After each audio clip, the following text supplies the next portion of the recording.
ഭഗവത്ഗീത പഠിക്കാനുള്ളൊരു അവസരം നിങ്ങൾക്ക് കിട്ടിയിരിക്കുകയാണ്. അത് പറയാനുള്ള അവസരവും കിട്ടിയിരിക്കുകയാണ് എനിക്ക്. അപ്പം അതിന് എൻ്റെ ഗുരുജനങ്ങളോടൊക്കെ ഞാൻ ഈ അവസരത്തിൽ അവരെയൊക്കെ സ്മരിക്കുകയാണ്, അവരോടൊക്കെ നന്ദി പറയുന്നു. കൂടാണ്ട് ഈ ദേവീ ക്ഷേത്രത്തിലുള്ള എല്ലാ ഭാരവാഹികളോടും നന്ദി പറയുന്നു. അവരുടെയൊക്കെ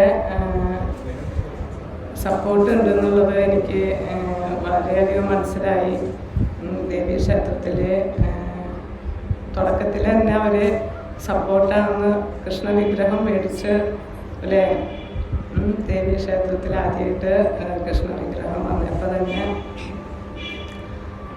ആ തത്വം ശരിക്കും മനസ്സിലാക്കിയിട്ടുണ്ടെന്ന് തന്നെയാണ് മനസ്സിലാവുന്നത്. കൃഷ്ണനെ അറിയാൻ നമ്മൾ ശ്രമിക്കുമ്പോഴാണ് നമ്മളെക്കുറിച്ചും ദേവീനെ കുറിച്ചും ഈ പ്രപഞ്ചത്തിനെയൊക്കെ കുറിച്ച് നമുക്ക് അറിയാൻ സാധിക്കും. അപ്പം അങ്ങനെ എല്ലാവരുടെയും അനുഗ്രഹത്തോടും പ്രാർത്ഥനയും ഒക്കെ വേണം എനിക്ക് ഭഗവാനെ കുറിച്ച് 2 വാക്കായാലും പറയാൻ. അപ്പോൾ ഇതൊരു ഭക്തിയുത സേവനം എന്ന നിലയിലാണ് ഇവിടേക്ക് എനിക്ക് എത്തിപ്പെടാൻ പറ്റിയത്. അപ്പോൾ നമുക്ക് ഭഗവത്ഗീത ശാസ്ത്രം എന്ന് പറയുന്നത് ജീവിതത്തിനെ മാറ്റിമറിക്കുന്നത്, ജീവിതത്തിൽ നമ്മൾ അറിയേണ്ട കാര്യങ്ങളാണ്. അതേപോലെ തന്നെ ആധ്യാത്മികമായിട്ടുള്ള ആ ഒരു പരിപൂർണതയിലേക്കും നമുക്ക് ഈ ഗീതാശാസ്ത്രം നമ്മളെ എത്തിക്കും പഠിച്ചാൽ. അപ്പം അത് പഠിക്കുകയാണ് വേണ്ടത്. പേപ്പർ വായിക്കുന്ന ലാഘവത്തിൽ നമ്മൾ ഭഗവത്ഗീതേനെ കാണരുത്. നമ്മൾ പഠിക്കണം. അതിൽ ഭഗവത്ഗീത മഹാത്മ്യത്തിൽ അതാണ് പറയുന്നത്. ഭഗവത്ഗീത ശാസ്ത്രമാണ്, അത് പഠിക്കണം എന്നാണ് പറയുന്നത്. പരമ്പരയിലൂടെയാണ് നമ്മൾ പഠിക്കുന്നത്. ഏവം പരമ്പരാ പ്രാപ്തം എന്നാണ് ഭഗവാൻ പറയുന്നത്. ഇതൊക്കെ പഠിക്കണമെങ്കിൽ എന്ത് വേണം? ഗുരു ശിഷ്യ പരമ്പരയിലൂടെ വേണം ഇത് പഠിക്കാൻ. ശ്രീലപ്രഭാതരുടെ കാരുണ്യം കൊണ്ട് യഥാരൂപം ഭഗവത്ഗീത പഠനമാണ് നമ്മൾ സ്റ്റാർട്ട് ചെയ്യുന്നത്. അപ്പം അതിന് മുന്നേ ഗീതാ മാഹാത്മ്യം, നമ്മൾ ഗീതയുടെ ഒരു മാഹാത്മ്യം പറയണം. അപ്പം ആ ഗീതാ മാഹാത്മ്യത്തിൻ്റെ തുടക്കം കഴിഞ്ഞ ആഴ്ചയിൽ നമ്മൾ തുടങ്ങി. അപ്പം അതിൽ പഠിച്ചവരൊക്കെ എന്തെങ്കിലും മനസ്സിലായോ എന്നറിയില്ല. സർവ ഉപനിഷത്തുക്കളുടെയും സാരമാണെന്ന് പറഞ്ഞു ഭഗവത്ഗീത അല്ലേ. 700 ശ്ലോകങ്ങളിൽ 574 ശ്രീകൃഷ്ണനാണ് പറഞ്ഞിട്ടുള്ളത്. അപ്പം അവിടെ ശ്രീകൃഷ്ണ വാചാന്ന് ഒരിക്കലും കണ്ടിട്ടുണ്ടോ? ബാക്കി എല്ലാവരും അർജുന വാച, സഞ്ജയ വാച അങ്ങനെയൊക്കെയാണ് അല്ലേ. എന്തുകൊണ്ട് അവിടെ അർജുനനും കൃഷ്ണനുമായിട്ടാണ് സംവാദം. അപ്പം അവിടെ എന്താണ് കൃഷ്ണന് പകരം വെച്ചിട്ടുള്ള വാക്ക്? ഭഗവാനു വാച. അപ്പം അത് എഴുതിയിട്ടുള്ളത് ആരാണ്? വ്യാസമഹർഷി. ഇപ്പം വ്യാസമഹർഷിക്ക് അറിയാം ശ്രീകൃഷ്ണൻ ആരാണ്? ഭഗവാനാണ് അല്ലേ. അതേപോലെ തന്നെ നമുക്ക് 12 മഹാജനങ്ങളുണ്ട്. അപ്പം അവർക്കും അറിയാം ആരാണ് ഭഗവാൻ. നമ്മുടെ ഹിന്ദുക്കൾക്കായിട്ടുള്ളവർക്ക് 30 കോടി ദേവി ദേവന്മാരുള്ളത് കൊണ്ട് ആരാണ് ഭഗവാൻ എന്ന് ചോദിച്ചാൽ ഉത്തരം പറയാനില്ല അല്ലേ. മറ്റു മതസ്ഥർ ചോദിച്ചാൽ ഒറ്റപ്പെട്ട് പോവുകയാണ് അതിനുള്ള ഉത്തരം. പലരും ഒരു 10 ആളുണ്ടെങ്കിൽ 10 നാമങ്ങൾ പറയും അല്ലേ. അപ്പം അതെന്തുകൊണ്ടാണ് അങ്ങനെ വന്നത് എന്നുള്ളത് നമുക്ക് ശരിക്കും മനസ്സിലാവുന്നുണ്ട്. ഈ യഥാരൂപത്തിലുള്ള പഠനം നടന്നിട്ടില്ല. നമുക്കത് പറഞ്ഞു തരാനൊക്കെ ആയിരുന്നു പണ്ടൊരു കാലത്ത് ക്ഷേത്രങ്ങളൊക്കെ. എന്തിനായിരുന്നു? ക്ഷേത്രങ്ങളൊക്കെ വേദ പഠനത്തിന് വേണ്ടിയിട്ടായിരുന്നു. ഇപ്പം ക്ഷേത്രങ്ങളൊക്കെ എന്തായി മാറി? കച്ചവട കേന്ദ്രങ്ങളായി മാറി അല്ലേ. ഭഗവാനെ ദർശിക്കാനൊക്കെ പൈസ വേണം, പൈസ കൊടുത്തിട്ട് വേണം. എല്ലാറ്റിനും പൈസയുടെ മുകളിലാണ്. അപ്പോൾ ഇപ്പോൾ ക്ഷേത്രങ്ങളൊക്കെ കച്ചവട കേന്ദ്രങ്ങളാണ്. മറ്റേത് വേദപഠന കേന്ദ്രങ്ങളായിരുന്നു. അപ്പം ഇങ്ങനെയൊക്കെ ഒരവസരങ്ങളൊക്കെ നമ്മൾ മാക്സിമം യൂസ് ചെയ്യുക. അപ്പം അത് മറ്റുള്ളവരിലേക്ക് എത്തിക്കുക. ഇതൊക്കെ എത്രത്തോളം അതിൻ്റെ വാല്യൂ മനസ്സിലാവുമ്പോൾ അത്രത്തേക്കും നമ്മൾ പരിപൂർണതയിലേക്ക് എത്തുകയാണ് ചെയ്യുന്നത്. അപ്പം നമ്മൾ ഇവിടെ ദേവീ സാന്നിധ്യത്തിലാണ് നമ്മൾ ഇരിക്കുന്നത്. അപ്പം ആ ദേവിയുടെ സാന്നിധ്യത്തിൽ നമ്മൾ ഇരുന്നിട്ട് ഭഗവാനെ കുറിച്ച് പറയുമ്പോൾ ഞാൻ കുറച്ച് പിന്നാക്കം വർഷങ്ങളിലേക്ക് പോവുകയാണ്. ഞാൻ ലളിത സഹസ്രനാമമായിട്ട് പിടിച്ചു നടക്കുന്ന ഒരു കാലം ഉണ്ടായിരുന്നു എപ്പോഴും. അപ്പം അങ്ങനെ നമ്മുടെ ഗുരുവായൂരുള്ള നാരായണകുളങ്ങര ക്ഷേത്രം അവിടെ എത്തിയപ്പോൾ നിറയെ അമ്മമാരിരുന്നിട്ട് നാരായണീയം സമർപ്പിക്കുന്നതാണ് ഞാൻ കാണുന്നത്. അപ്പം ഞാൻ എന്താ ഒരു ദേവിയുടെ സന്നിധിയിൽ ഇരുന്നിട്ട് നാരായണീയം ഭഗവാന്റെ മുന്നിലല്ലേ? തൊട്ടടുത്ത് ഗുരുവായൂരമ്പലം ഉണ്ടല്ലോ, ഇവര് എന്താ ഗുരുവായൂർ പോയിട്ട് സമർപ്പിക്കാത്തത്? എന്താ ദേവിയുടെ മുന്നിൽ നാരായണീയം വായിക്കണം എന്ന് വിചാരിച്ചു. ഞാൻ അവിടെ ഇരുന്നിട്ട് സഹസ്രനാമം ചെല്ലാന്ന് വെച്ചിട്ടാണ് പോയത്. പക്ഷെ എനിക്ക് നാരായണീയം കേട്ടപ്പോൾ അതിനൊരു ഉത്തരം ഉണ്ടായിരുന്നില്ല. എന്തുകൊണ്ട് ദേവിയുടെ മുന്നിൽ നാരായണീയം സമർപ്പിക്കണം? അപ്പൊ എല്ലാ ദേവീ ദേവന്മാരും ഇഷ്ടപ്പെടുന്നത് എന്താണ്? ഭഗവാനെ കുറിച്ച് കേൾക്കാനാണ്. അത് നമുക്കത് തിരിച്ചറിയണ ഈ ഒരു അവസരം എനിക്ക് തന്നതും അത് ആ ദേവി തന്നെയാണ്. ഭഗവാനെ കുറിച്ച് പറയാൻ ഇവിടെ എത്തിയിരിക്കുകയാണ്. ദേവി സാന്നിധ്യത്തിൽ ഇരുന്നിട്ടാണ് പറയുന്നത്. അപ്പൊ ആ ദേവിയും മഹാദേവനൊക്കെ ആഗ്രഹിക്കുന്നത് സപ്താഹങ്ങളിലൊക്കെ കൊട്ടിയൂരൊക്കെ നമ്മൾ കണ്ടിട്ടുണ്ട് അല്ലേ, കേട്ടിട്ടില്ലേ? ഏറ്റവും കൂടുതൽ മഹാദേവൻ ആഗ്രഹിക്കുകയാണ് ഭഗവാനെ കുറിച്ച് കേൾക്കാം. ആ കുട്ടിയോടും ഇതാണ് സംഭവിച്ചിട്ടുള്ളത്. അപ്പോൾ ഭഗവത്ഗീതയിലത്തെ മഹാത്മ്യത്തിലെ ഏറ്റവും പ്രധാനപ്പെട്ട 7 ശ്ലോകങ്ങൾ, മഹാത്മ്യത്തിലെ 7 ശ്ലോകങ്ങളുണ്ട്. അപ്പൊ അതാരാണ് തന്നിട്ടുള്ളത്? 7 ശ്ലോകങ്ങൾ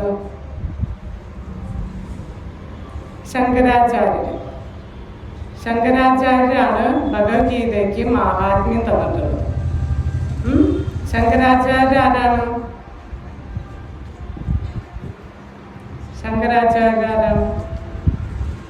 ശിവന്റെ തന്നെ അവതാരം. അപ്പൊ അദ്വൈതവാദിയായിട്ടാണ് ആര് വന്നത്? ശങ്കരാചാര്യ വന്നത്.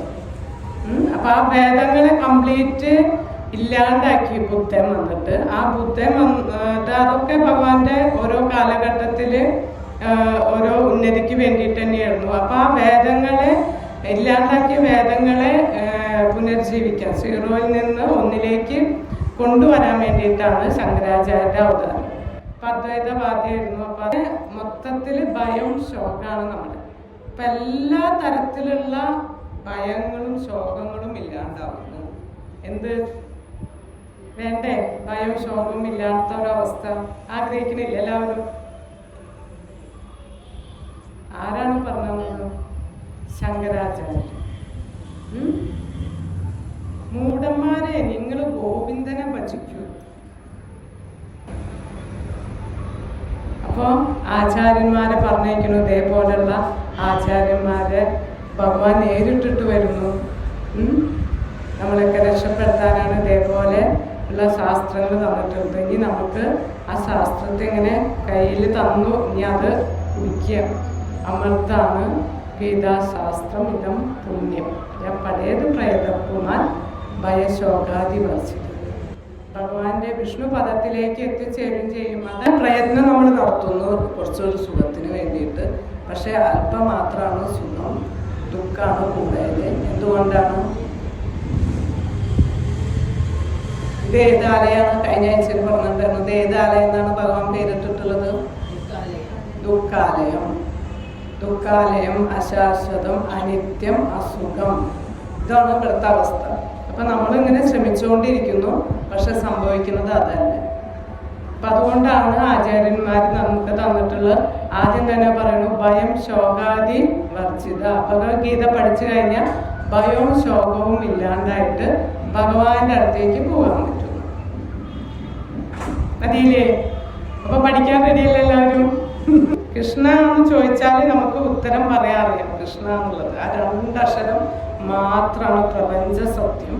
അതില് എല്ലാ അറിവും എല്ലാം ഉൾക്കൊള്ളുന്നു.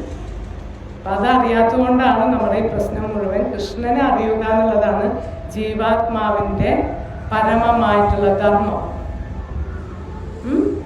എന്താണ്? കൃഷ്ണനെ അറിയുക. അപ്പൊ നമ്മള് ദേവീനെ അറിഞ്ഞു, ശിവനെ അറിഞ്ഞോ ഇല്ല. കൃഷ്ണനെ അറിഞ്ഞാൽ മാത്രമാണ് ദേവീനെയും ശിവനെയും മറ്റ് ദേവീദേവന്മാരെയും നമ്മളെയും ഒക്കെ നമുക്ക് മനസ്സിലാക്കാൻ പറ്റുള്ളൂ.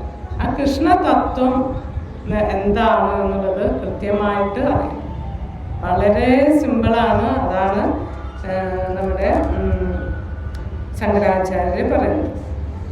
ഗീതാധ്യായനശീലസ്യ പ്രാണായാമ പരസ്യ ച നൈവ സന്ധിഹി പാപാനി പൂർവജന്മകൃതാനി ച. പാപാനി പൂർവജന്മകൃതസ്യ ച. ഒരുപാട് പാപങ്ങൾ നമ്മൾ ചെയ്തിട്ടുണ്ട്. നമ്മളിപ്പോൾ നോക്കുമ്പോൾ നമുക്ക് കാണുന്നില്ല, നമ്മൾ പാപങ്ങൾ ചെയ്തിട്ടുണ്ടോ എന്ന് അറിയുന്നില്ല. അപ്പൊ പൂർവജന്മത്തിൽ ചെയ്തിട്ടുള്ള എല്ലാവിധ പാപങ്ങളിൽ നിന്നും നമുക്ക് മോചനം കിട്ടുന്നു. പിന്നെ മല നിർമോചനം പുംസാചര സ്നാനം ദിനേ ദിനേ സുഖീതാംബസി സ്നാനം സംസാര മലനാശനം. നമ്മള് എല്ലാ ദിവസവും കുളിക്കുന്നു അല്ലേ? ഇപ്പൊ ഇവിടെ എന്ത് കുളിയാന്ന് പറയുന്നത്? ഗീതയിൽ സ്നാനം ചെയ്യും. ഒരു വട്ടമെങ്കിലും ഗീത 18 അധ്യായങ്ങളിലൂടെ ഒരു വട്ടമെങ്കിലും നമ്മൾ കുളിച്ചു കയറുക എന്ന് പറഞ്ഞാൽ എന്താ? അതൊന്ന് അറിയാൻ ശ്രമിച്ചാലേ പിന്നെ എന്താണ് ഉണ്ടാവുന്നത്?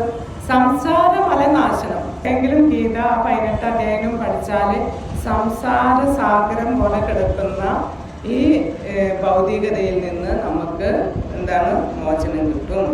ഗീത സുഗീത കർത്തവ്യ കിമന്യേ ശാസ്ത്ര വിസ്തരി യാ സ്വയം പത്മനാഭസ്യ മുഖ പത്മാവിനിസൃതം. ഇത് എവിടെ നിന്ന് വന്നിട്ടുള്ളതാണ്? ഗീത എവിടെ നിന്ന് വന്നിട്ടുള്ളതാണ്? നിന്നല്ലേ? ഭഗവാന്റെ അതര പത്മങ്ങളിൽ നിന്നാണ് ഗീത വന്നിട്ടുള്ളത്. ഭാരതാമൃത സർവസ്വം വിഷ്ണു വക്രാദിനിസൃതം ഗീതാ ഗംഗോദകം പീതോ പുനർജന്മന വിദ്യതേ. അപ്പൊ ഗീതാമൃത സർവസ്വം, ഈ ഗീതയിൽ കൂടെ നമ്മൾ പോകുമ്പോൾ പുനർജന്മം ഉണ്ടാകില്ല. മറ്റേത് എന്താണ്? അല്ല, ഭയം ശോകം ഉണ്ടാവില്ല, ഇനി പുനർജന്മം ഉണ്ടാവില്ല. ഓരോ പോയിന്റ് ആയിട്ട് പഠിച്ചാൽ മതി. പിന്നെ ഭഗവാന്റെ മുഖപത്മങ്ങളിൽ നിന്നാണ് എന്ത് വന്നിട്ടുള്ളത്? ഭഗവാന്റെ അതര പത്മങ്ങളിൽ നിന്നാണ് വന്നിട്ടുള്ളത് എന്ന് പറഞ്ഞു. പിന്നെ ഗീത ഒരു വട്ടം എങ്കിലും നമ്മൾ വായിക്കുക, പഠിക്കാൻ ശ്രമിച്ചാല് ഈ സംസാര സാഗരം കടക്കാൻ പറ്റും. 7 ശ്ലോകത്തിലത്തെ മെയിൻ പോയിന്റുകളാണ് ഇതൊക്കെ കേട്ടോ. ഏകം ശാസ്ത്രം ദേവകീ പുത്ര ഗീത ഏകോ ദേവോ ദേവകീ പുത്ര ഏവ ഏകോ മന്ത്രസ്യ നാമാനി യാനി കർമ്മേകം തസ്യ ദേവസ്യ സേവ.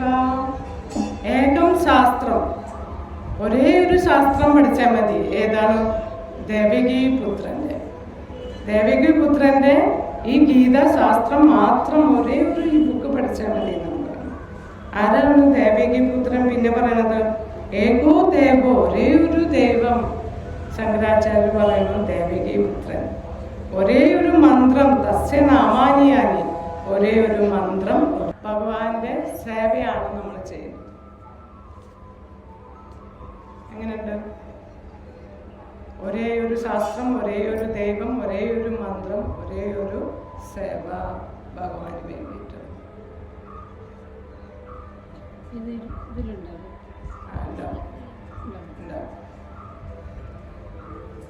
ഗീതാമഹാത്മ്യം തുടക്കത്തിലുണ്ടാവും. നമ്മൾ ഇത്രയും നാള് എന്താണ് ചെയ്തത്? നമ്മുടെ ഇഷ്ടത്തിനനുസരിച്ചുള്ള നമ്മൾ ഓരോ ആരാധന ചെയ്തിട്ടുണ്ട് അല്ലേ? ഒരുപാട് ആരാധന നമുക്കുണ്ട്. അത് എൻ്റെ ഇഷ്ടദേവതയാണ്, ഇഷ്ടദേവന എന്ന് പറയില്ലേ? അങ്ങനെയല്ലേ നമ്മൾ ആരാധിച്ചിരുന്നത്? ഈ ശ്രീകൃഷ്ണനെ എന്ന് പറയുന്നത് ഇഷ്ടത്തിനനുസരിച്ച്, ഇഷ്ടമല്ലെങ്കിൽ വിട, ഇഷ്ടമുണ്ടെങ്കിൽ സ്വീകരിക്കുക, അങ്ങനെ ചെയ്യേണ്ട ദേവനല്ല.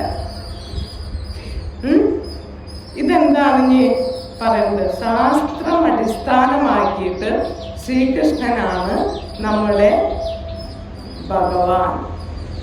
ഇത് നമ്മൾ മറ്റ് ആരാധനയൊക്കെ ചെയ്താലും ചെയ്തില്ലെങ്കിലും ഇതാണ് നമ്മുടെ സനാതനമായ ധർമ്മം. ഭഗവാനെ ശ്രീകൃഷ്ണനെ ആരാധിക്കുക. ഇത് പറഞ്ഞാലാണ് ഇവിടെ എല്ലാവർക്കും പ്രശ്നമാകുന്നത്. മനസ്സിലായ? ഇഷ്ടത്തിനനുസരിച്ച് നമ്മൾ ഓരോ ആരാധനയിൽ എത്തുന്നത് നമ്മളുടെ പൂർവ്വജന്മം കൊണ്ടുള്ള ഓരോ വാസനകളും ഓരോ ഗുണങ്ങൾക്കനുസരിച്ചിട്ടാണ്, രജോ തമോ ഗുണത്തിനനുസരിച്ചിട്ടാണ് നമ്മൾ ആർജിച്ചു പോകുന്നുള്ള. അതിനനുസരിച്ച് ഓരോ കുലത്തിൽ ജനിക്കുന്നു, ഓരോ ആരാധന ചെയ്യുന്നു. പക്ഷെ കൃഷ്ണനിലേക്ക് എത്താൻ ബഹുനാം ജന്മനാം മന്ദേ. എളുപ്പത്തിൽ കൃഷ്ണശാസ്ത്രം പഠിക്കാനോ കൃഷ്ണനെ കുറിച്ച് അറിയാനോ കൃഷ്ണനാമം ഉച്ചരിക്കാനും എളുപ്പമല്ല. അത് സാധാരണ സത്വഗുണത്തിനേക്കാളും ഉപരിയായിട്ട് ശുദ്ധ സത്വഗുണത്തിലുള്ള ആരാധനയാണ് കൃഷ്ണൻ എന്ന് പറയുന്നത്. അപ്പൊ ഒരുപാട് ഇത് മുന്നേ ഞാൻ പറഞ്ഞിട്ടുണ്ടായിരുന്നു. ഇതേപോലെ ഒരു സത്സംഗം കിട്ടിയപ്പോൾ ഇവരെന്താ കൃഷ്ണനെ മാത്രം പറയുന്നു ചോദിച്ചിട്ടുണ്ടായിരുന്നു. അപ്പൊ അതുകൊണ്ടാണ് നമ്മൾ കൃഷ്ണനെ അറിയണ്ടേ, ആരും അറിയാനില്ല. അപ്പൊ ഇതേപോലെ ഞാൻ പറഞ്ഞല്ലോ, ദേവീ ക്ഷേത്രത്തിൽ പോയിട്ട് ഇവരെന്താ ദേവിയുടെ മുന്നിൽ കൃഷ്ണനെ പറയണമെന്ന് ചിന്തിച്ചിട്ടുണ്ടായിരുന്നു. അപ്പൊ അതിനുള്ള ഉത്തരങ്ങളൊക്കെ എനിക്ക് വഴിയായിട്ട് ക്രമേണയാണ് കിട്ടിയത്. അപ്പൊ ഒറ്റയടിക്ക് നമ്മൾ കൃഷ്ണശാസ്ത്രം പഠിക്കാനും അതേപോലെ ഇതിന്റെ തത്വങ്ങൾ ഉൾക്കൊള്ളാനും എളുപ്പമൊന്നല്ല. നിരന്തരമായിട്ട് നിത്യം ഭാഗവത സേവ നിത്യം കേട്ടിട്ട് വേണം കൃഷ്ണനെ അറിയാൻ. അപ്പം അതുപോലെ ഒരുപാട് സുഹൃതങ്ങളൊക്കെ ചെയ്തുള്ളവർക്കൊക്കെ പെട്ടെന്ന് വേഗം മനസ്സിലാവും. ഒരുപാട് പാപങ്ങളൊക്കെ ഒഴിഞ്ഞ് നമ്മൾ കുറേ സഹസ്രനാമങ്ങളും എല്ലാം ചൊല്ലി എവിടേക്കാണ് അത് എത്തുന്നത്? എല്ലാതും എത്തുന്നത് എവിടേക്കാണ്? നമ്മൾ ഏത് ആരാധന ചെയ്യുന്നുണ്ടോ അതൊക്കെ എത്തുന്നതും കൃഷ്ണനിലേക്കാണ്. കൃഷ്ണനിലൂടെയാണ് എല്ലാവരും അനുഗ്രഹങ്ങളും കൊടുക്കുന്നത്. അപ്പൊ അത് എങ്ങനെയാണ്? നമ്മൾ പിതാഹമസ്യ ജഗതോ മാതാ ദാദാ പിതാമഹ, ഞാനാണ് ഈ ലോകത്തിന്റെ പിതാവും മാതാവും പിതാമഹനും ഞാനാണ്, ഭഗവത്ഗീതയിൽ പറയുന്നു. അപ്പൊ എല്ലാവരുടെയും അച്ഛനും അമ്മയും പിതാമഹനും ഭഗവാനാണ്. ആ ഭഗവാനിലൂടെയാണ് എല്ലാവരും പ്രവർത്തിക്കുന്നതും അനുഗ്രഹിക്കുന്നതുമെല്ലാം. മനസ്സിലാവുന്നുണ്ടോ? ഇങ്ങനെ ആരാണ് പ്രഖ്യാപിക്കുക? സ്വയം ഭഗവാനല്ലാണ്ട് ഭഗവാനെ കുറിച്ച് നേരിട്ടിട്ട് ഭഗവാൻ തന്നെ പറയുന്നു, ഞാനാണ് നിങ്ങളുടെ എന്ന് പറയുന്നത്. അച്ഛനും അമ്മയും പിതാമഹനും എല്ലാം. അഹം സർവസ്യ പ്രഭുവോ മത്ത സർവം പ്രവർത്തിതേ ഇതി മത്തോ ഭജന്തേ മാം ബുധേ ഭാവ സമയത. അഹം സർവസ്യ പ്രഭുവോ, എല്ലാറ്റിൻ്റെയും പ്രഭു ഞാനാണ്. എല്ലാം നിയന്ത്രിക്കുന്നതും എല്ലാറ്റിൻ്റെയും ഉടമയും ഞാനാണ്.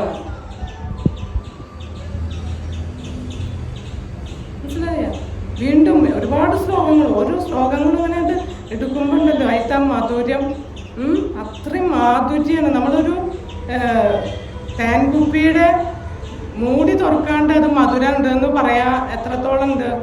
ആ തേൻകുപ്പിയുടെ മൂടി തുറന്ന് ആസ്വദിക്കണം. അതേപോലെ ഭഗവത്ഗീതയും എല്ലാ ബുക്കുകളും ഉണ്ട്, അതിൻ്റെ ഉള്ളിലേക്ക് ഇറങ്ങണം.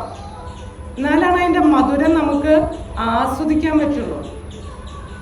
ഗീത ഒരിക്കലും എന്താ പറയണ, ഭഗവാന്റെ അതര പത്മ മധുരം ഉള്ള പോലെ തന്നെയാണ് ഗീത. അത്രയും മാധുര്യമാണ്, ഒരു ടഫ് അല്ല. കൃഷ്ണൻ പറയുന്നത് അത്രയും മധുരത്തോട് കൂടിയിട്ട് തന്നെയാണ് നമുക്കത് മനസ്സിലാക്കാനും പറ്റും. വളരെ സിമ്പിളാണ്. എല്ലാവർക്കും ഭയമാണ് ഭക്തി ചെയ്യാൻ, അല്ലേ? എന്താ വെച്ചാൽ നമ്മൾ ഇത്രയും നാളും ആരാധിച്ച ദേവി, അതുപോലെ ഒരുപാട് ദേവന്മാര്, അയ്യപ്പൻ്റെ, ഗണപതിയുടെ, അത് നമുക്ക് പറയാൻ അനന്തമായിട്ട് കിടക്കുകയാണ്, അല്ലേ? സൂര്യദേവനെ ആരാധിക്കണവരുണ്ട്. അപ്പം അങ്ങനെ ഒരുപാട് ദേവീദേവന്മാരെ ആരാധിച്ചിട്ട് കൃഷ്ണനെ ഞങ്ങൾ ഇങ്ങനെയായിട്ട് പോയാൽ മതി, വലിയ കുഴപ്പമില്ലാണ്ട് പോകുന്നത്, ഇങ്ങനെയായിട്ട് പോയാൽ മതി എന്ന് പറയില്ലേ? അപ്പം അവർക്ക് ഭയമാണ് ഈ ഒരു ആരാധന ചെയ്യാൻ. അത് ചെയ്താൽ മറ്റുള്ളവർ കോപിക്കുമോ? എല്ലാവരുടെയും അടുത്ത പ്രശ്നം അതാണ്. കൃഷ്ണനെ പഠിച്ച് കൃഷ്ണനെ മാത്രം ഇവരെന്താ പറയണത്? അപ്പം മറ്റുള്ള ആരാധന അപ്പോൾ മോശമാണോലും മോശമല്ല, പഠിക്കൂ. എന്താണ് ഭഗവാൻ പറയണത്? നിങ്ങൾ ആരാധിക്കുന്നതൊക്കെ എന്നിലേക്ക് തന്നെയാണ് എത്തുന്നത്, ഞാൻ തന്നെയാണ് അത് മറ്റുള്ളവർക്ക് അതിനുള്ള അനുഗ്രഹം കൊടുക്കുന്നത്. പക്ഷെ അത് പിന്നത്തെ ശ്ലോകം നോക്കണം, അത് അവധിപൂർവമാണ്, ശരിയായ ആരാധനയല്ല. നമ്മുടെ അച്ഛൻ്റെ അടുത്തുനിന്ന് നമ്മൾ പോയി നേരിട്ടിട്ട് അച്ഛ എന്നെ ആവശ്യം തരൂ ഇപ്പോൾ ചോദിക്കുന്നേക്കാളും നമ്മൾ ചെയ്യണത് എന്താ? വളഞ്ഞ് മൂക്ക് പിടിക്കുകയാണ് ചെയ്യുന്നത്. അപ്പോൾ ഭഗവാൻ അതിന് വലിയ സ്വാർത്ഥത ഉള്ള ആളാണ് ഭഗവാൻ, അറിയില്ലേ? കുറച്ച് സ്വാർത്ഥത കൂടുതലാണ്. രണ്ട് കപ്പലിൽ ഓടിക്കാൻ ഇഷ്ടമല്ല. അതിനാണ് ദാമോദര ലീലയിൽ കണ്ടിട്ടുണ്ട്. ഭഗവാന് പാല് കൊടുത്ത് ഇരിക്കുമ്പോൾ പശുവിൻ്റെ പാല് തിളച്ച് പോകുമ്പോൾ അവിടേക്ക് ഓടണം. യശോദാമ്മ ഉണ്ണിക്കണ്ണനെ ഇവിടെ കെടുത്തിയിട്ട് തിളച്ച് പോയ പാലിനെ ഇറക്കി വയ്ക്കാൻ പോയി. അത് ഭഗവാൻ ഇഷ്ടമായില്ല. മാമേഘം ശരണം വ്രജ, ഭഗവാനും പറയണു മാമേഘം, എന്നെ മാത്രം നിങ്ങൾ ശരണം പ്രാപിക്കുക. അപ്പം ആ തത്വം എന്തുകൊണ്ട് ഭഗവാന് വല്ല ആവശ്യമുണ്ടാ? ഭഗവാൻ സ്വരാടാണ്. നമ്മളോട് ആ ഭക്തി ചെയ്യാൻ എന്തിനു പറയുന്നു? അപ്പം ആ രഹസ്യങ്ങളാണ് നമുക്കറിയേണ്ടത്. അപ്പോൾ അതിന് മുന്നേ ഞാൻ പറഞ്ഞല്ലോ, ഇത് ചെയ്യാൻ എല്ലാവർക്കും ഭയമാണ്. കൃഷ്ണനെ ആരാധിച്ചു തുടങ്ങുക, ഞങ്ങൾ ഇത്രയും നാളും ഇതല്ലേ ചെല്ലേറുന്നത്. അപ്പോൾ അതിനാണ് നമുക്ക് മനസ്സിലാക്കേണ്ടത്. ദേവിയുടെ ഒരു കഥ നമ്മുടെ ഭാഗവതത്തിലെ 5-ാമത്തെ സ്കന്ധത്തിലെ ദേവി എങ്ങനെയാണ് കൃഷ്ണഭക്തന്മാരെ അനുഗ്രഹിക്കുന്ന ഒരു കഥ ഉണ്ട്. ആർക്കതിനറിയോ? അറിയോ? ഭരത മഹാരാജാവിനെ അറിയോ? ഋഷഭദേവന്റെ മകനാണ് ഭരത മഹാരാജാവ്. ലോകത്തിന്റെ മുഴുവൻ ചക്രവർത്തിയായിരുന്നു ഭരത മഹാരാജാവ്. ലോകത്തിന്റെ തന്നെ ചക്രവർത്തിയായിട്ട് രാജ്യം ഭരിച്ച് തുടങ്ങിയപ്പോഴാണ് നമ്മളുടെ ഈ ഗ്രഹത്തിന്റെ പേരെന്തായത്? ഭാരതവർഷം എന്നായിട്ട് മാറിയത്. അപ്പം അങ്ങനെ രാജ്യം ഭരണം നല്ല രീതിയിൽ നടന്നുകൊണ്ടിരിക്കുന്ന നേരത്ത് അത്യാവശ്യം എല്ലാ ഉത്തരവാദിത്വങ്ങളും പൂർത്തീകരിച്ചപ്പോൾ രാജ്യം മുഴുവൻ ആർക്ക് കൊടുത്തു? മക്കൾക്ക് നോക്കി നടത്താൻ കൊടുത്തു. അപ്പം അതുവരെ ആള് ആ ഒരു സന്യാസിയുടെ അതുപോലെ നാരദ മഹർഷിയുടെ ഒക്കെ പിൻഗാമി എന്ന് തന്നെ പറയാം. അത്രയും ഭഗവാനോട് ഭക്തനായിരുന്നു. ഒരു ഭക്തന്മാരാണ് ശരിക്കും രാജ്യഭരണം നടത്തേണ്ടതെന്നാണ് പറയുക. അപ്പം അവരൊക്കെ അങ്ങനെയുള്ള രാജ്യഭരണം നടത്തുമ്പോൾ ആ രാജ്യവും സമ്പൂർണ്ണമായിട്ട് വിജയത്തിലേക്ക് എത്തും. അപ്പം അങ്ങനെ ഭരത മഹാരാജാവ് രാജ്യം മക്കൾക്ക് കൊടുത്തിട്ട് എവിടേക്ക് പോവുകയാണ്? ഇനിയുള്ള ജീവിതം ഒരു ഒറ്റപ്പെട്ടിട്ട്, അതായത് കൂടുതൽ ഭക്തിയുത സേവനങ്ങൾ ചെയ്ത് ഭഗവത് പ്രാപ്തി നേടാൻ വേണ്ടിയിട്ട് ആത്മീയ കാര്യങ്ങളിലേക്ക് മുഴുവൻ ശ്രദ്ധ കേന്ദ്രീകരിക്കാൻ എവിടേക്ക് പോയി? ഒരു പുലയാശ്രമത്തിലേക്ക് എന്നാണ് പറയുന്നത്. ആ ആശ്രമത്തിൽ ഗണ്ഡകി നദിയുടെ തീരത്താണ് പിന്നെ ഒരു ആശ്രമം വെച്ചിട്ട് ആൾ ഒരുപാട് കാലം അവിടെ തപസ് ധ്യാനത്തിലൊക്കെ ഏർപ്പെട്ടുകൊണ്ടിരിക്കുകയാണ്. അങ്ങനെ ഭാവഭക്തി, ഭഗവാനോടുള്ള ആ ഭാവഭക്തി എന്നൊക്കെ പറയുന്നത് പ്രേമ എന്നൊക്കെ പറയുന്നത് ഏറ്റവും ടോപ്പ് ഭക്തിയാണ്. അതുവരേക്ക് എത്തി. അതായത് നമ്മളൊന്ന് ഇരുന്ന് ഒരു കീർത്തനം ചെല്ലുമ്പോഴേക്കും കണ്ണീന്ന് ധാരധാരയായിട്ട് ഒഴുകും. അഷ്ടവികാരങ്ങളൊക്കെ വരും. അതുപോലെ ഉണ്ടായിരുന്ന ഒരു മഹത്ത് പരമഹംസൻ എന്ന നിലയിലേക്ക് ഉയർന്ന ഭരത മഹാരാജാവിന് എന്തു പറ്റി? ഒരു മാൻകുട്ടീനെ കാണാനിട വരുന്നു. ഒരു മാൻകുട്ടി ഒരു സിംഹത്തിന്റെ ആക്രമണത്തിലെ ഇരയാവാണ് ആ മാൻകുട്ടിയുടെ അമ്മ ഗർഭിണിയായിരിക്കുമ്പോൾ. അപ്പോൾ ആ മാൻകുട്ടീനെ രക്ഷപ്പെടുത്തണം ഭരത മഹാരാജാവ്. അമ്മനെ ആ സിംഹം ഉപദ്രവിച്ചു, പക്ഷെ അതിൽ നിന്ന് ആ കുട്ടീനെ രക്ഷപ്പെടുത്തി. അങ്ങനെ കാട്ടില് ഭഗവാന്റെ കാര്യങ്ങൾ മാത്രമായിട്ട് ഭഗവത് സാക്ഷാത്കാരത്തിലേക്ക് പോവാന്നുള്ളതിൽ മാത്രം ഇരിക്കുന്ന ഭരത മഹാരാജാവിന് വന്ന ഒരു ഇൻസിഡൻ്റാണ് ഈ പറയുന്നത്. അപ്പോൾ അങ്ങനെ ആ മാൻകുട്ടീനെ എടുത്ത് വളർത്തി കുട്ടിയുടെ എല്ലാ കാര്യങ്ങളും നോക്കണം. ഒരമ്മ എങ്ങനെയാണോ കുഞ്ഞിനെ നോക്കുന്നത് അതേപോലെ എല്ലാ നേരത്തിന് പാല് കൊടുക്കണം, വേണ്ടുന്ന കാര്യങ്ങൾ ചെയ്തു കൊടുക്കണം. അങ്ങനെ കിടക്കുമ്പോഴും ആ മാൻകുട്ടിയുടെ ഒപ്പം കിടക്കുന്നു, അതിനെ ഉറക്കുന്നു, എല്ലാ കാര്യങ്ങളും ചെയ്തിട്ട് ഈ മാൻകുട്ടിക്ക് വളർന്നാൽ ആ മാൻകുട്ടിയുടെ കാര്യങ്ങളായിട്ടൊക്കെ കുറച്ച് അകലേക്കൊക്കെ പോകില്ലേ. അപ്പം എന്തായി? അയ്യോ, മാൻകുട്ടി അവിടെ പോയി, എന്തെങ്കിലും പറ്റിയിട്ടുണ്ടാവുമോ? കുറച്ച് നേരം എഴുകുമ്പോഴേക്കും അതിനെ കാണാനില്ലല്ലോ. അങ്ങനെയുള്ള ഉത്കണ്ഠകളായി എവിടേക്ക് വന്നെടുക്കുകയാണ്? രാജ്യത്തിലെ എല്ലാ സുഖ സൗകര്യങ്ങളും ഒരു മാനല്ല, എത്ര ലക്ഷക്കണക്കിന് വേണമെങ്കിലും മാനും പശു എല്ലാ സൗകര്യങ്ങളും ഉള്ള രാജാവിന് വന്നതാണ് ഈ ഒരു ഇൻസിഡന്റ്. അങ്ങനെ ആ മാൻകുട്ടീനെ ഒരു നേരം കാണാണ്ടിരിക്കാൻ പറ്റാത്ത അവസ്ഥയായി ഭരത മഹാരാജന്. എപ്പോഴും ഇപ്പോൾ ധ്യാനത്തിലിരിക്കുമ്പോഴായാലും ആ മാൻകുട്ടി വന്ന് സ്പർശിക്കുമ്പോൾ അതിലേക്കായി ശ്രദ്ധ. അങ്ങനെ എന്തായി, വീഴ്ച സംഭവിച്ചു. അങ്ങനെ കുറച്ച് നേരം ഇതേപോലെ കാണാണ്ടായി, വയസ്സായി, ഒരുപാട് കാലങ്ങളായപ്പോൾ എന്തായി, ഇതിൻ്റെ ചിന്തയിൽ ആള് ശരീരം വെടിയും. അപ്പം എന്ത് സംഭവിച്ചു?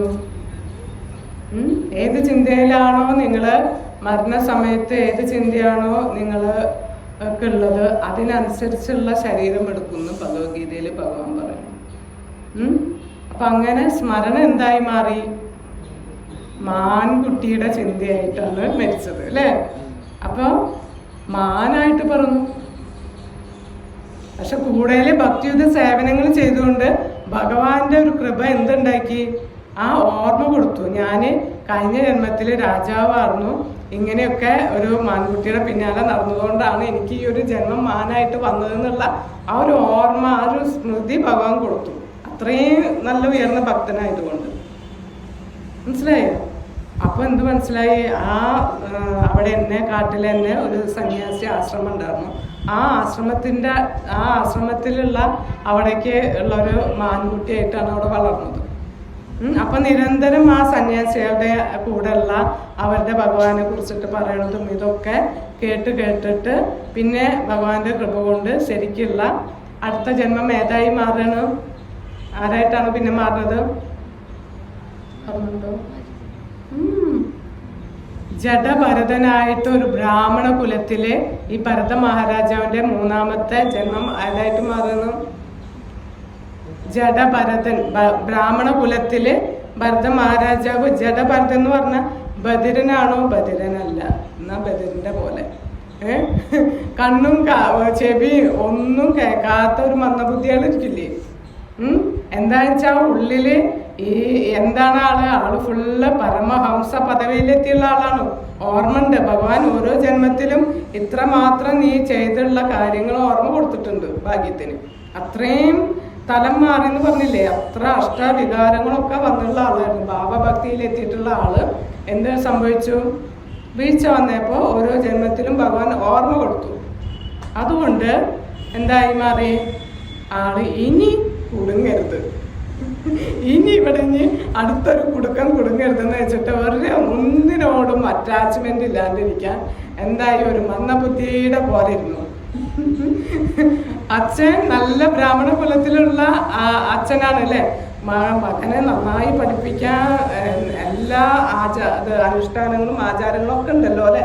ബ്രാഹ്മണന്മാർക്ക് ഉപനയനങ്ങളൊക്കെ, അതൊക്കെ ചെയ്യാൻ വേണ്ടിയിട്ട് എല്ലാം പ്രയത്നിച്ചു. പക്ഷെ കുളിക്കുകയും ചെയ്യില്ല, ഒരു മന്ത്രങ്ങളോ വേറെ ഒന്നുമില്ല. എന്താന്ന് വെച്ചാൽ ആ ഉള്ളിൻ്റെ ഉള്ളിലെ ആനന്ദാമ്പുതി വർദ്ധനായിട്ടിരിക്കുന്നു. ഭഗവാനെ കുറിച്ച് മാത്രം സ്മരണ.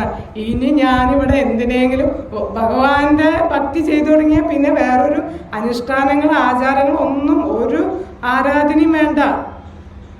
അതാണ് ഭഗവാന്റെ കടക്ക് വെള്ളം ഒഴിച്ചു തുടങ്ങിയാൽ പിന്നെ നമുക്ക് ചില്ലകൾക്കോ കൊമ്പുകൾക്കോ ഒന്നും വെള്ളം ഒഴിക്കേണ്ട ആവശ്യമില്ല. അപ്പൊ നിരന്തരം ആളെന്തായി? ഒന്നിനും തയ്യാറല്ല, ഒന്നും പഠിക്കേണ്ടെടുക്കേണ്ട വെച്ചാൽ എല്ലാ അറിവും നേടി. കൃഷ്ണനെ അറിഞ്ഞു കഴിഞ്ഞാൽ അതാണ് ഭഗവാൻ വേദേഷു സർവ മഹമേവ വേദ്യോ വേദാന്തക്കൾ വേദവിദേഹ ചാഹം. വേദങ്ങള് ഉണ്ടാക്കിയതും ഞാനാണ്, വേദങ്ങളിലൂടെ അറിയേണ്ടതും എന്നെ തന്നെയാണെന്ന്. അപ്പൊ അങ്ങനെയുള്ള ഭഗവാനെ മുഴുവനായിട്ട് അറിഞ്ഞ ആളാണ് ആര്? ഭരത മഹാരാജ് അല്ലേ? അപ്പൊ ഇവിടെ ഇപ്പൊ ആരായിട്ട് മാറിയിരിക്കണ്? ജഡഭരതനായിട്ട് ഇരിക്കുന്ന ആള്. ജഡഭരതനെ എല്ലാവരും എന്തായി മാറി? അച്ഛൻ തൊപ്പിട്ടു. എല്ലാ കാര്യവും ചെയ്യാൻ നോക്കുമ്പോൾ ഭയങ്കര വിഷമായി. നമുക്കും അങ്ങനെ തന്നെയല്ലേ? ഒരു പുത്രൻ ജനിച്ചാൽ ഒന്നും ചെയ്യുന്നില്ല, ഒരു കാര്യം ചെയ്യാണ്ടാകുമ്പോൾ. പക്ഷെ 2 തരത്തിലുണ്ട്. ഒന്ന് ഇങ്ങനെയുള്ള ആൾക്കാരും, ഒന്നെങ്കിൽ നമ്മൾ ഭ്രാന്ത് അല്ലെങ്കിൽ മന്ദബുദ്ധി എന്ന് പറയും. ഇത് ഏതാണ്? അല്ലല്ല, ഇത് മുക്താത്മാവായിട്ടിരിക്കുന്ന ആള്. പരമഹംസ പദവിയിൽ എപ്പോഴും ഭഗവാന്റെ സ്മരണയിലാണ് ഇരിക്കുന്നത്. ഇനി ഇവിടെ ഒന്നും കുടുങ്ങരുതെന്നുള്ളതിലാണ് ഇരിക്കുന്നത്. അങ്ങനെയാണ് ജഡഭരതൻ. അപ്പോൾ എല്ലാവർക്കും കളിയാക്കാനും അതേപോലെ എന്ത് പഴയ ഭക്ഷണം കൊടുത്താലും ആർക്കും വേണ്ടാത്ത ഭക്ഷണം കൊടുത്താലും കുറച്ചാ കൊടുത്താലും എന്തിലും തൃപ്തരാണ്. ആരെന്തു വഴക്ക് പറഞ്ഞാലും എന്താ വെച്ചാൽ ശരീരബോധം ഇല്ല. ഞാൻ ശരീരമല്ല എന്നുള്ളതൊക്കെ അറിയാം. അപ്പൊ ഈ ശരീരത്തിന് വേണ്ടുന്ന കാര്യങ്ങൾക്ക് വേണ്ടിയിട്ട് ഒരു പ്രയത്നവും ചെയ്യുന്നില്ല ആള്. ആ ലെവലിൽ എത്തിയിട്ട് ഉള്ള ആള് എന്ത് സംഭവിച്ചു? അച്ഛനൊക്കെ മരിച്ചു, സഹോദരങ്ങളൊക്കെ ഇതേപോലെ ഒരു വയലൊക്കെ നോക്കി നടത്താൻ ഒന്നിനും കൊള്ളില്ലല്ലോ. ആ വയലൊക്കെ പന്നികളും അതേപോലെ മറ്റ് മയിലുകളും ഇതൊക്കെ വന്നിട്ട് കൃഷിയിടങ്ങളൊക്കെ നശിപ്പിക്കുന്നത് നോക്കി നടത്താനൊക്കെ അവിടെ ഇരുന്നോളാൻ പറഞ്ഞു. അവർക്ക് മനസ്സിലായി അതിന് നേരത്തിന് എന്തെങ്കിലും കിട്ടിയാൽ മതി, ബാക്കിയൊക്കെ കാര്യം അവിടെ നോക്കൂ എന്നുള്ളത് മനസ്സിലായി. അങ്ങനെയുള്ള ആരും വില കൽപ്പിച്ചില്ല. അങ്ങനെ പോയിക്കൊണ്ടിരിക്കുന്ന നേരത്ത് ഈ ഭദ്രകാളിയുടെ ആരാധന ചെയ്യുന്ന ആൾക്കാർക്ക് അവിടെ ഒരു താഴ്ന്ന ജാതിയിൽ ഇങ്ങനെ ഒരു ആരാധന നടത്തുന്നു. അപ്പോൾ ഒരു നരബലി, അപ്പോൾ ആ ബലി കർമ്മത്തിന് അന്ന് അവർക്ക് ഒന്നും കിട്ടിയില്ല. അങ്ങനെ അതിലത്തെ നേതാവ് പറഞ്ഞു എന്തായാലും കണ്ടുപിടിച്ചേ പറ്റുള്ളൂ. അങ്ങനെ കണ്ടുപിടിക്കുന്നത് ആരേനെയാണ്? നമ്മുടെ ജഡഭരതനെയാണ് നരബലിക്കായിട്ട് കൊടുക്കാൻ പോണത്. നരബലിക്കായിട്ട് പിടിച്ചു കൊണ്ടുവന്ന് അപ്പോൾ നന്നായി സ്നാനം ചെയ്ത് എല്ലാ സുഗന്ധദ്രവ്യങ്ങളും വസ്ത്രങ്ങളും ഒക്കെ ധരിച്ച് എന്താ അന്ത്യാഭിലാഷമൊക്കെ ചോദിച്ചിട്ട് ഇരുത്തുകയാണ്. ജഡഭരതന് യാതൊരു പേടിയില്ല, ശരീരബോധത്തിൽ നിന്നൊക്കെ പോയിട്ടിരിക്കുകയാണ് അല്ലേ, ഒരു അറ്റാച്ച്മെൻറ്റും ഇല്ലല്ലോ ഇവിടെ. അങ്ങനെ ഇരുന്ന് നമ്മുടെ ഇതിനെ കൊല്ലാൻ വേണ്ടിയിട്ടുള്ള ആളുകളൊക്കെ റെഡിയായി നല്ല മൂർച്ചയുള്ള ഗണ്ടൊക്കെ ധരിച്ച് അവരൊക്കെ റെഡി ആയിട്ട് ഇരിക്കുകയാണ്. ആ വെട്ടാനെടുത്ത നേരത്തെ എന്ത് സംഭവിച്ചു? നമ്മുടെ ദേവി ഭദ്രകാളി ഇറങ്ങി വരികയാണ് വിഗ്രഹത്തിൽ നിന്ന്. ശരിയായിട്ട് ഇറങ്ങി വന്നിട്ട് എന്ത് സംഭവിക്കുന്നു? ആ വെട്ടാൻ വന്ന ആളെ കയ്യിൽ നിന്ന് അത് വാങ്ങി അവരെ വെട്ടി. അവരൊക്കെ വെട്ടിയിട്ട് ജഡഭരതനെ രക്ഷപ്പെടുത്തി. എന്ത് സംഭവിച്ചു ഇവിടെ? ഭഗവാന്റെ ഭക്തന്മാരെ ദേവി സംരക്ഷിക്കുന്നു അല്ലേ? ഇത് ഭാഗവതത്തിലത്തെ കഥയാണ്. ഇതിൽ നിന്ന് ഒരുപാട് കഥകൾ നമുക്ക് അതിൽ നിന്ന് തന്നെ എടുക്കാനുണ്ട്, ഓരോ തത്വങ്ങളും. അപ്പോൾ ദേവി സംരക്ഷണവും സഹായവും ഭക്തന്മാർക്ക് ഉണ്ടാവും. ദേവിയുടെ ഭക്തന്മാരാണ് ചെയ്യുന്നത്. ദേവിയുടെ ഭക്തന്മാരാണ് ഉപാസിച്ചിരിക്കുന്നവരെ ദേവി കൊന്നു. മനസ്സിലായ? വിഷ്ണു ഭക്തനാണ്, തൻ്റെ യജമാനന്റെ ഭക്തനെ കൊല്ലാനാണ് ഇപ്പൊ നിൽക്കുന്നത്. അപ്പൊ ദേവി ഭക്തന്മാരായിട്ട് അധർമ്മം അവിടെ ഭഗവാന്റെ ഭക്തന്മാരെ സംരക്ഷിക്കേണ്ടത് ദേവിയുടെ ഉത്തരവാദിത്തമാണ്. മനസ്സിലാക്കൂ. ഇതിന്ന് വലിയൊരു തത്വം മനസ്സിലാവുന്നുണ്ടോ നിങ്ങൾക്ക്? ഭയമില്ലാണ്ട് ഭക്തി ചെയ്യണം നിങ്ങള്. ദേവി മഹാദേവന് എന്താണ് തരാൻ സാധിക്കാത്തത്? എല്ലാ ഭുക്തിയും മുക്തിയും ഒക്കെ തരും മഹാദേവൻ. ഇവിടെയുള്ള എന്താവശ്യം ഉണ്ടെങ്കിലും ചോദിച്ചോളൂ, മഹാദേവൻ എല്ലാം തരും. മുക്തി വേണോ, മുക്തിയും തരും. കാശിയിൽ പോയാൽ എന്താണ് സംഭവിക്കുന്നത്? ചെവിയില് രാമനാമം നൽകണത്, അവരെ ഭഗവാനിലേക്ക് എത്തിക്കുന്നത് ശിവനാണ് അല്ലേ? എങ്ങനെയാണ് ശിവന് ആ കഴിവ് കിട്ടിയത്? മഹാദേവന് എങ്ങനെയാണ് ആ കഴിവ് കിട്ടിയത്?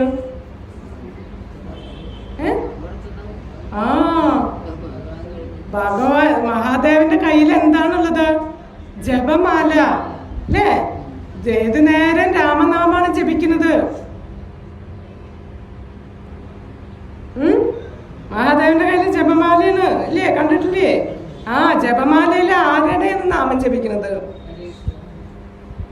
ഹരേ കൃഷ്ണ മഹാമന്ത്രം രാമനാമാണ്. വിഷ്ണു സഹസ്രനാമത്തിലെ ദേവിയോട് പറയുന്നു, ഉമാദേവിയോട് പറയുന്നു, സഹസ്രനാമ തത്തുല്യം രാമനാമം വരാനനെ. നീ ഇരുന്ന് ഇത്രയും നേരം ആ സഹസ്രനാമങ്ങൾ ചൊല്ലണേക്കാൻ രാമനാമം ചൊല്ലൂ. അടുത്ത പടിയിലേക്ക് ഉയരൂ. എന്നും LKG കിടക്കേണ്ട അടുത്ത സ്റ്റെപ്പിലേക്ക് ഉയരൂ. ഇതും മഹാദേവനാണ് പറഞ്ഞു കൊടുക്കുന്നത്, ഉമാദേവിയോട്. അപ്പൊ അങ്ങനെ എല്ലാം തരുന്ന മഹാദേവനും എന്താണ് പേര്? വൈഷ്ണവാനാം യഥാശംഭു. യഥാർത്ഥ വൈഷ്ണവൻ. വൈഷ്ണവൻ എന്ന് പറഞ്ഞാൽ എന്താണ്? വിഷ്ണു ആരാധന ചെയ്തുകൊണ്ടിരിക്കുന്നത്. അപ്പൊ ഇങ്ങനെയുള്ള കാര്യങ്ങൾ നമ്മൾ മനസ്സിലാക്കിയാൽ എന്താണ്? ഭയമില്ലാണ്ട് ഭക്തി ചെയ്യണം. അവർ കോപിക്കോ ഇവർ കോപിക്കോ, ഇങ്ങനെയുള്ള ഭയങ്ങൾ ആദ്യം മാറ്റണം ഭക്തി ചെയ്യാം. അപ്പം അതേപോലെ ഇപ്പം ഈ പറയണത് എന്തുകൊണ്ടാണ് ഏകം ശാസ്ത്രം ദേവകീ പുത്ര ഏവ, ഏകോ മന്ത്ര ദേവകീ പുത്ര മന്ത്രം ചെല്ലാൻ പറയുന്നു. അതേപോലെ ഏകോ ദൈവം ദേവകീ പുത്ര എന്നൊക്കെ പറയാൻ എന്തുകൊണ്ട്? ഇത് ചിന്ത വരുന്നില്ലേ? ഇത് പഠിക്കണമെന്ന് ആഗ്രഹം വരുന്നില്ലേ? നമുക്കെല്ലാ അറിവും ഈ ലോകത്തുണ്ട്, ഇതറിയണമെങ്കിൽ ഇതിലേക്ക് തന്നെ വരണം അല്ലേ? അപ്പം ഇത് അതീന്ദ്രിയ ജ്ഞാനമാണ്, രാജ്യവിദ്യ രാജഗുഹ്യമാണ്. അത്രയും രഹസ്യങ്ങളുടെ രഹസ്യങ്ങൾ ഇതാണ് നമ്മൾ അറിയേണ്ട സനാതനമായ ധർമ്മം. എന്താണ് സനാതനം? കുറേ കേട്ടിട്ടില്ലേ സനാതനം എന്നുള്ളത്? എന്താണ് സനാതനം? സനാതനം മീനിങ് പറയൂ. ശാശ്വതം, നിത്യമായിട്ടുള്ളത്, എന്നും നിലനിൽക്കുന്നത്. അതാണ് കുറേ എല്ലാവരും പറയും സനാതന ധർമ്മം സനാതന തത്വം എന്നൊക്കെ പറയുന്നത്. എന്താണ് സനാതനം? ഇതാണ് ശാശ്വതമായിട്ടുള്ള ധർമ്മം. സവേ പുംസ പരോ ധർമ്മം യഥോ ഭക്തി രഥോഷജേ, ഭാഗവതത്തിലത്തെ ശ്ലോകം. അഹൈതുകി അപ്രതിഹത ഏയാത്മ സുപ്രസീദതി. പരോധർമ്മം, പരമമായ നമ്മുടെ ധർമ്മം എന്താണ്? സവേ പുംസ പരോധർമ്മം യഥോ ഭക്തി രഥോഷജേ. ആരോടാണ് ഭക്തി ചെയ്യേണ്ടത്? ഭഗവാൻ ശ്രീകൃഷ്ണനോടാണ് ഭാഗവതവും പറയുന്നത്, ശങ്കരാചാര്യരും പറയുന്നു, അദ്വൈതവാദിയായിട്ടുള്ള ശങ്കരാചാര്യരും നമ്മളോട് പറയുന്നു. ആ ഭക്തി എന്ന് പറഞ്ഞാൽ നിർവചനമാണ് ഭക്തിയുത സേവനം. അതിൽ ആദ്യത്തെ സേവനമാണ് ശ്രവണം. നമ്മുടെ ചെവി എന്തിനുപയോഗിക്കണം? ഭഗവാനെ കുറിച്ച് കേൾക്കണം. ഇപ്പം ഈ കേട്ടുകൊണ്ടിരിക്കുന്ന ഒരു സേവനമാണ് ശ്രവണം. ഇപ്പം കീർത്തനം, ഭഗവാനെ കുറിച്ച് പറയുന്നത് ഒരു സേവനമാണ്. അപ്പം ഏറ്റവും വേണ്ടത് ശ്രവണവും കീർത്തനമാണ് പ്രഥമമായിട്ട് നമ്മൾ ചെയ്യേണ്ടത്. അപ്പോഴാണ് ഭക്തി ഭഗവാനോട് ചെയ്താൽ എന്താണ് വേണ്ടതെന്ന് മനസ്സിലായില്ലേ? ആ പരമമായ ധർമ്മം നമ്മൾ അനുഷ്ഠിക്കാത്തത് കൊണ്ടാണ് ഭയം ശോകാദികളിലൂടെയൊക്കെ നമ്മൾ പോണത്. ഭക്തി ഇതേവരെ ചെയ്തിട്ടില്ല. നമ്മുടെ ഇഷ്ടത്തിനനുസരിച്ച് എനിക്ക് ഇഷ്ടമുള്ള ദേവത അത് ഞാനത് ചെയ്യുന്നു, തന്നെ ഇഷ്ടത്തിന് നടക്കുന്ന ആൾക്കാരായിരുന്നു. ഇനി എന്ത് വേണം? ശാസ്ത്രപ്രകാരം നമ്മൾ ആരോടാണ് ഭക്തി ചെയ്യേണ്ടതെന്ന് മനസ്സിലാക്കിയിട്ട് ചെയ്യണം. ഇത്രയും നാൾ നമ്മൾ ചില്ലകൾക്കും കൊമ്പുകൾക്കും ഒക്കെ നനച്ചു. ഇനി എന്താണെന്ന് മനസ്സിലാവുകയാണ്, ഇതിൻ്റെ വേരെവിടെയാണ് എന്നുള്ളത് മനസ്സിലാക്കിയിട്ട് ആ ശാസ്ത്രമാണ് ആദ്യമായിട്ട് നമ്മുടെ ഫൗണ്ടേഷൻ ജീവിതം. ഇവിടെ നിന്ന് തന്നെ നമ്മൾക്ക് ഈ അല്ലാണ്ട് മരണശേഷം മുക്തരാവാന്നുള്ളതല്ല. ഇവിടെ ഇരുന്നു കൊണ്ട് തന്നെ ഈ ഭയശോകാകളിൽ നിന്നൊക്കെ നമ്മൾ മുക്തരായാലാണ് ഭഗവത് പ്രാപ്തി നേടാൻ പറ്റുക. അപ്പം അതൊക്കെ അറിയണ്ടേ? എങ്ങനെയാണ് ഇത്രയും നാള് എങ്ങനെയാണ് അത് മാറ്റിമറിക്കുന്നത്?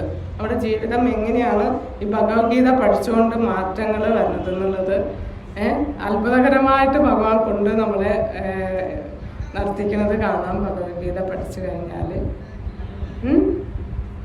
അപ്പം എന്താണ്? സ്വല്പം അഭ്യസ്യ ധർമ്മസ്യ ത്രായതോ മഹതോ ഭയാത്. കഴിഞ്ഞ ക്ലാസ്സിലും പറഞ്ഞിട്ടുണ്ടായിരുന്നു ഈ ധർമ്മം സ്വല്പം അഭ്യസിക്കുക. നിങ്ങൾ കുറച്ചെങ്കിലും അഭ്യസിക്കാൻ ഭഗവാൻ പറയണം. അഭ്യസിക്കണം, നമ്മൾ പഠിക്കണം. അഭ്യാസം എന്ന് പറഞ്ഞാൽ അത് ഒറ്റ ദിവസം കൊണ്ട് നേടാൻ പറ്റാവുന്ന കാര്യമല്ല. അഭ്യസിച്ചിട്ടില്ല നമ്മൾ ഇത്രയും ജന്മങ്ങളിൽ ഇത് അഭ്യസിക്കാത്തത് കൊണ്ടാണ് ഇപ്പോൾ ഇങ്ങനെ ഇരിക്കുന്നത്. അപ്പോൾ ഇത് അഭ്യസിക്കണം. ആ ഭക്തി ധർമ്മം ഏത് ധർമ്മമാണ്? സനാതനമായ ധർമ്മം ഭക്തി. ആരോട്? കൃഷ്ണനോട്. ക്ലാസ്സിൽ നമ്മൾ പഠിച്ചു ജന്മം, നല്ല കുലത്തിലത്തെ ജന്മത്തിൻ്റെയും അതേപോലെ നല്ല ഐശ്വര്യം, നല്ല സൗന്ദര്യം, അതേപോലെ തന്നെ നല്ല പദവി, ഇതിലൊക്കെ നമ്മൾ അഹങ്കാരം അത് സ്വാഭാവികമാണ് അല്ലേ? ദേവന്മാർക്ക് പോലും ഈ അഹങ്കാരം വന്നിട്ടുണ്ട്. ഏതാണ് ആ കഥ? ഓർമ്മയുണ്ടോ? ദേവന്മാർക്ക് പോലും ഇങ്ങനെയുള്ള ഐശ്വര്യത്തിലും പദവിയിലും സൗന്ദര്യത്തിലും ദേവന്മാർ പോലും പെട്ടിരിക്കുന്നു. ഏതാണ്? ദാമോദര മാസത്തിലത്തെ നളകുബേരന്റെ മക്കളല്ലേ? കുബേരന്റെ മക്കളാണ് നളകുബേരന്മാരെ. കുബേരൻ എന്ന് പറഞ്ഞാൽ എല്ലാ ദേവന്മാരുടെയും സ്വത്തിന്റെ നോട്ടക്കാരൻ, നടത്തിപ്പുകാരൻ, സൂക്ഷിപ്പുകാരൻ. അച്ഛൻ നല്ല കാശുകാരനാണ്. മക്കളപ്പം എന്ത് ചെയ്തു? നളകുബേരന്മാര് അടിച്ചു പൊളിച്ച് നടന്നു. മദ്യം മദിരാശിയായിട്ട് മഹാദേവൻ പോണ വഴിയിലുള്ള സമുദ്രത്തില് അവര് നീരാടാണ്. മറ്റു സ്ത്രീകളോടൊത്ത് ഉല്ലസിച്ച് യാതൊരു അവരൊന്നും ബഹുമാനിക്കാണ്ട് മഹാദേവൻ പോണ വഴിയിൽ ഇതൊക്കെ കണ്ടിട്ട് നാരദ മഹർഷിക്ക് സഹിക്കാൻ പറ്റിയില്ല. നാരദ മഹർഷി അവരെ ശപിക്കുകയാണ്. അപ്പൊ ഇങ്ങനെയുള്ള ആചാര്യന്മാരുടെ ശാപവും അനുഗ്രഹമാണ്. പിന്നീട് അവര് ഇവിടെ നന്ദമഹാരാജന്റെ വീടിന്റെ അടുത്ത് എന്തായിട്ട് യമളാർജുന വിഷങ്ങളായിട്ട് വരികയാണ് അല്ലേ? അപ്പൊ അതാണ് പറയണത്, ദേവന്മാര് പോലും അതിൽ അഹങ്കരിക്കാണ്. അപ്പൊ ആ മേധസ് നമ്മളിൽ നിന്ന് പോകുമ്പോഴാണ് ശരിയായിട്ടുള്ള ആ ശരണം പ്രാപിക്കുക. ശരിയായിട്ടുള്ള ഭക്തി ചെയ്യണമെങ്കിൽ ഈ മേധസ് നമ്മളുടെ പോണം. ഇതിലുള്ള ആ ലഹരി, അഹങ്കാരം എന്ന് പറയുന്ന ആ ലഹരി കൊണ്ട് ഇരിക്കുമ്പോൾ നമുക്ക് ആ പൂർണ്ണ ശരണാഗതി കിട്ടില്ല. കൃഷ്ണ എന്നുള്ള വിളി ഉണ്ടല്ലോ, ആ വിളി കിട്ടണമെങ്കിൽ ഇതിലൊക്കെ കുടുങ്ങിക്കെടുക്കുകയാണ് നമ്മൾ. മനസ്സിലാവണ്ട? അതാ പറഞ്ഞു, ദേവന്മാര് പോലെ അത് നമ്മളെ കാണിച്ചു തരാനാണ്. അവരുടെ ലീലകളല്ലാതും നമ്മളെ പഠിപ്പിക്കാൻ വേണ്ടിയിട്ടാണ്. അപ്പൊ ഇങ്ങനത്തേലൊക്കെ നമ്മളും പെടും. അതുകൊണ്ടാണ് ഈ ശരണാഗതി നമ്മൾ പ്രാപിക്കാത്തത്. നമ്മളുടെ ഫോട്ടോകൾ നമ്മൾ മനസ്സിലാക്കിയിട്ട് നമുക്ക് അടുത്ത ക്ലാസ്സിൽ നമുക്ക് കുറച്ചും കൂടി മുന്നോട്ട് പോകാം. ഇനിയും കൂടുതലെ പേരെ നിങ്ങൾ കൊണ്ടുവരാൻ നോക്കുക. അപ്പോൾ ഈ സേവ തന്നതിൽ എല്ലാവരോടും നന്ദി പറയുന്നു. ഹരേ കൃഷ്ണ. പതിദാനാം പാവനേഭ്യോ വൈഷ്ണവേഭ്യോ നമോ ആനന്ദകോടി വൈഷ്ണവം देखिए जगतगुरु से प्रभादर कीजिए, गुरु महाराज कीजिए, आज के आनंद कीजिए, निताय गौर प्रेमानंद। हरि बोल सर्वं राधा कृष्ण अर्पणमस्तु। जय श्री राधे राधे।